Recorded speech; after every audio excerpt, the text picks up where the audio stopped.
Supreme কোর্টের appeal বিভাগে অবসরপ্রাপ্ত বিচারপতি শামসুদ্দিন চৌধুরী নিজেকে তিনি প্রবাসী মুক্তিযোদ্ধা বলে দাবি করেন। কোটা সংস্কার আন্দোলন নিয়ে সম্প্রতি একটি বেসরকারি টেলিভিশনের টক শোতে উত্তেজিত হতে দেখা গেছে তাকে।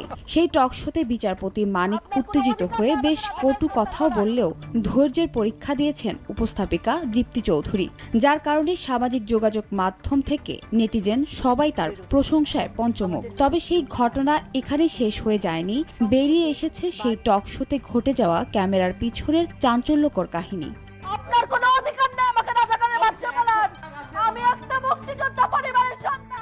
সামাজিক যোগাযোগ মাধ্যমে সেই টক শোর ক্যামেরার পেছনের একটি ক্লিপ ভাইরাল হয়েছে। সেখানে বিচারপতি মানিককে মেজাজ হারাতে দেখা গেছে। অনুষ্ঠান শেষে তিনি উপস্থাপিকা দীপ্তি চৌধুরীর দিকে তেড়ে এসে বলতে থাকেন, রাজাকারের বাচ্চা